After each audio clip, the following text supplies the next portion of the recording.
The jury in the phone hacking trial at the Old Bailey has been told that 4 people have already admitted hacking charges. Its task now is to decide who knew about what, when.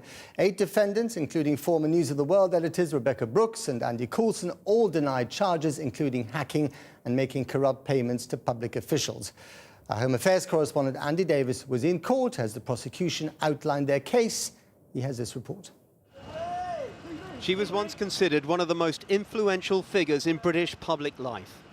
At 9 o'clock this morning, the former News of the World editor Rebekah Brooks walked into the Old Bailey a defendant, accused of a string of criminal offences related to phone hacking, illegal payments and hiding material from the police. And moments earlier came the man who once ran the Prime Minister's press team, Andy Coulson, Rebekah Brooks's ex-deputy. Guilty also, the court was told, of a phone hacking conspiracy spanning 6 years. They sat side by side in the dock. More than 100 people crammed into the courtroom, a score of barristers between defendants and judge, the public gallery above packed, and all eyes on Andrew Edis QC as he began to outline the case for the prosecution. A prosecution which, he would go on to say, didn't amount to an attack on the freedom of the press or the practice of journalism. This isn't an inquiry into whether newspapers are a good thing or a bad thing, said Mr. Edis. Rather, this involves a specific series of allegations of criminal conduct.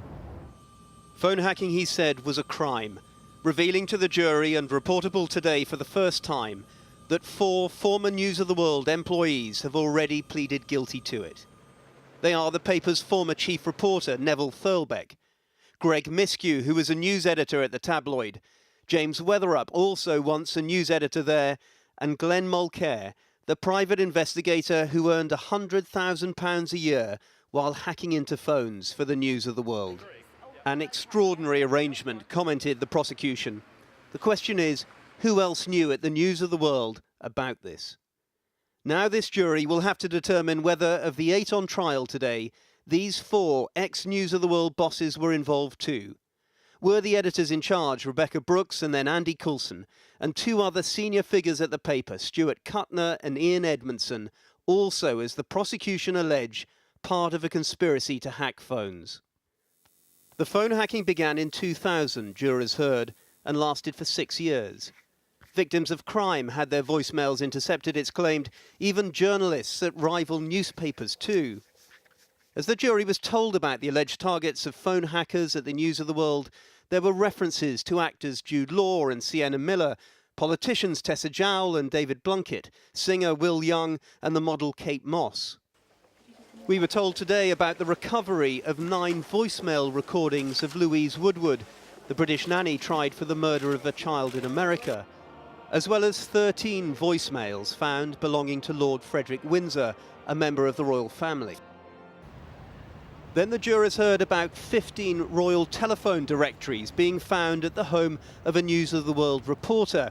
Bought illegally off palace police officers, it was claimed, payments allegedly sanctioned by the paper's editor at the time, Andy Coulson.